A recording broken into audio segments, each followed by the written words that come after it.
Pelo quarto ano consecutivo, o Sindicato Nacional dos Procuradores da Fazenda Nacional lança a campanha pela Justiça Fiscal. Em 2012, o lema da campanha é Reforma Tributária e Combate à Sonegação já. Quanto custa o Brasil para você? É sobre esse assunto que nós conversamos a partir de agora com Alan Titonelli, presidente do Simprofaz. Muito bom dia, Alan. Um prazer enorme tê-lo conosco aqui no Manhã no Parlamento. Olá. Vamos começar a nossa entrevista, a nossa conversa aqui no Manhã no Parlamento, esclarecendo para quem nos ouve o que é justiça fiscal. Que conceito é esse? Bem, a ideia da campanha aí é uma ideia de conscientização fiscal. E, ao nosso ver, a gente só vai alcançar uma justiça fiscal na medida em que implementarmos aí um trinômio, né, de educação fiscal, uma reforma tributária e o combate à sonegação.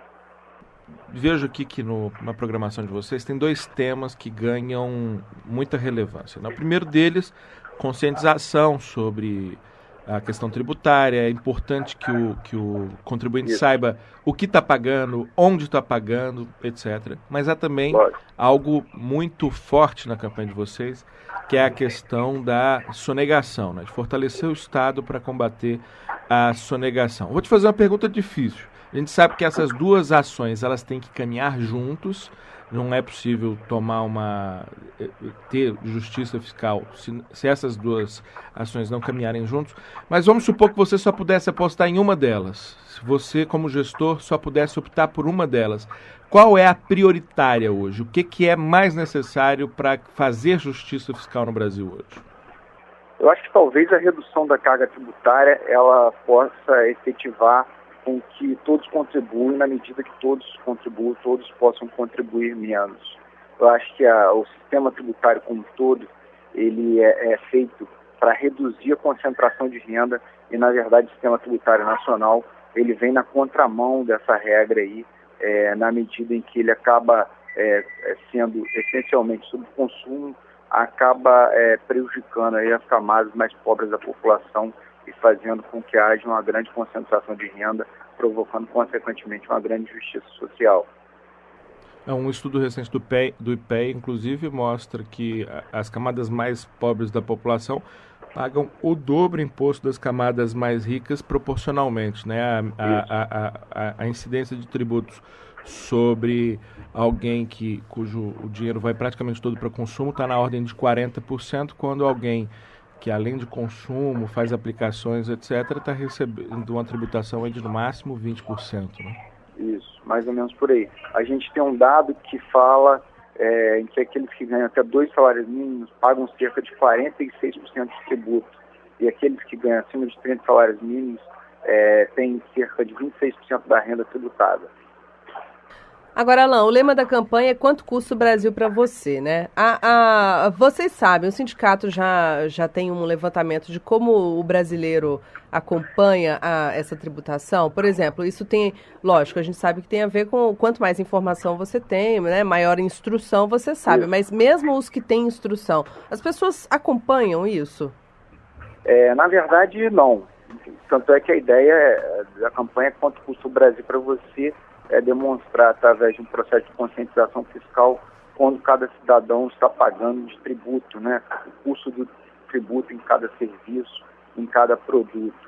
Inclusive, há um projeto de lei entrante na Câmara dos Deputados, advindo do Senado, do senador Renan Calheiros, que trata dessa questão da transparência fiscal, exigindo que todo serviço e produto tenha lá o custo do tributo. E no nosso site, a gente tem isso muito bem claro no listão dos tributos e também num aplicativo em que qualquer cidadão pode baixar e colocar o nome do produto, colocando o valor do produto, vai saber aí a porcentagem de tributo que vai estar pagando e o valor de tributo.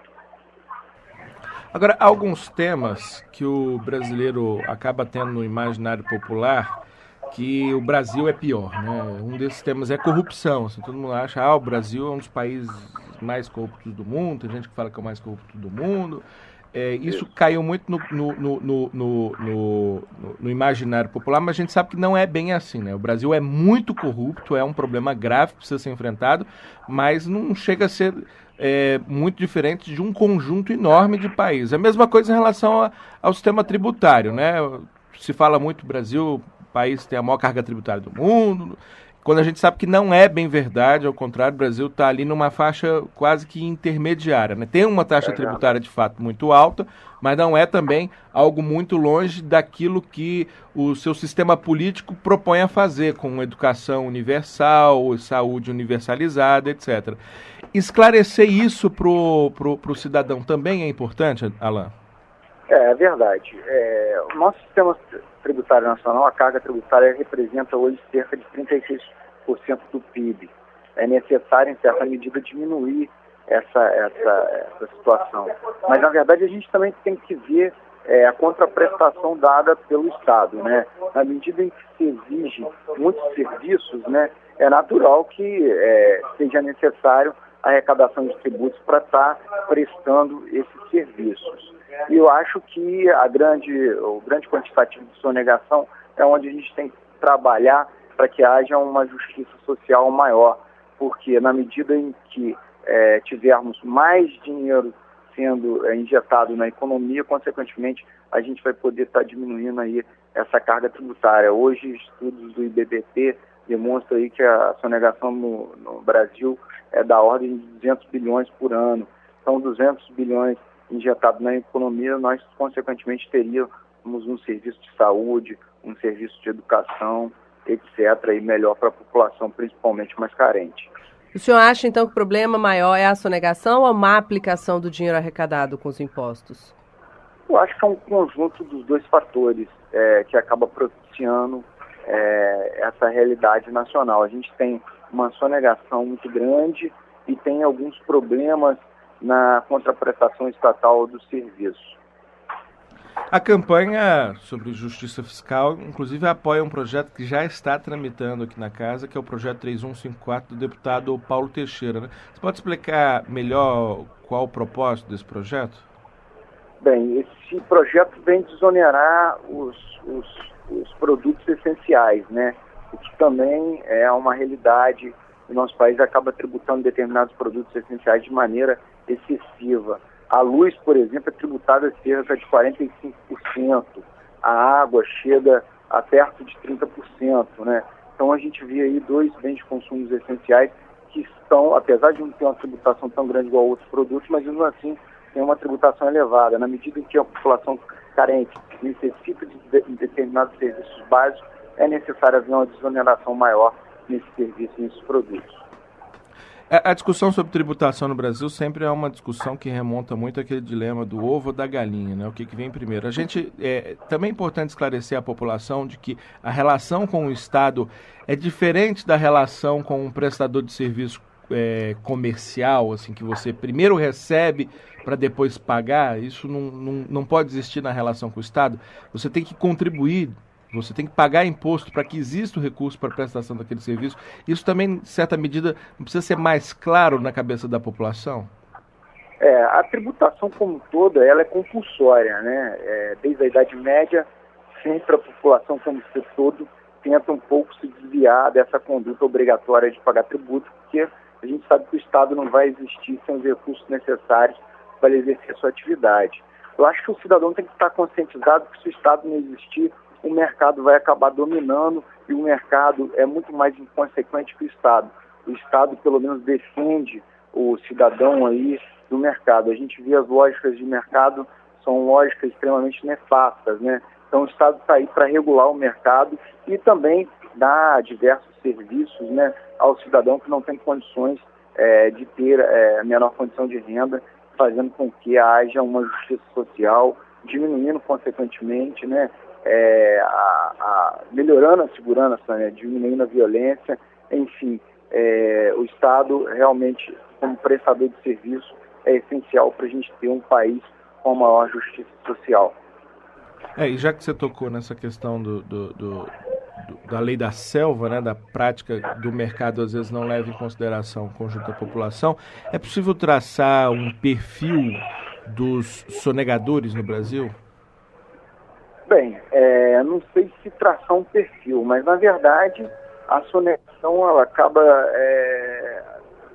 o mercado acaba se aproveitando de uma circunstância que ele sabe que se ele se sonegar, ele vai conseguir colocar esse produto de uma melhor maneira no mercado, mais barato, né? Isso acaba gerando grande quantitativo de desemprego, resultando aí no desequilíbrio da concorrência. Além disso, em certo aspecto, o governo acaba adotando determinadas medidas implicitamente que acabam beneficiando o sonegador. Se a gente pegar, por exemplo, alguma pessoa que estivesse devendo tributo há 5 anos e colocasse esse dinheiro numa poupança no CDB e com o último refis tivesse pago à vista tudo aquilo que ele devia, ainda sobraria dinheiro no banco para pagar todos os seus tributos. Pois é, essa é uma situação que complica, né, que em certa medida estimula a sonegação, e aí parece que há um outro problema também na nossa legislação que acaba estimulando, que é o fato de você ter toda a esfera administrativa para recorrer contra um determinado tributo, exaurida toda a esfera administrativa, você ainda tem toda a enorme cadeia da justiça para recorrer contra um tributo, e lá no final, se você perceber que vai perder, você vai, paga o tributo e está livre de qualquer problema, mesmo tendo causado todo esse dano para a sociedade, não é? É verdade, a sociedade tem que ter consciência disso, né? As pessoas que acabam se utilizando de todo o processo administrativo e todo o processo judicial, não vou generalizar, mas muitas vezes querem realmente protelar o pagamento do tributo e acabam fazendo uma grande injustiça social, na medida em que prejudica aquele que cumpre com todos os seus compromissos, que paga os seus tributos em dias, né? Isso acaba gerando uma iniquidade, né?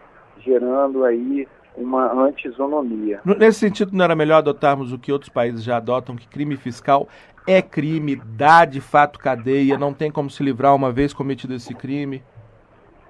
Eu concordo perfeitamente. Até o governo Collor, nós tínhamos uma lei que não extinguia a punibilidade pelo pagamento ou parcelamento do tributo.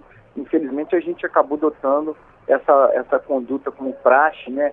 E aí eu vou citar um outro projeto de lei, entrando também na Câmara, do deputado federal Paulo Rubens Santiago, que torna os crimes de sonegação crimes de mera conduta, né? O que acaba facilitando a condenação de crimes nesse sentido.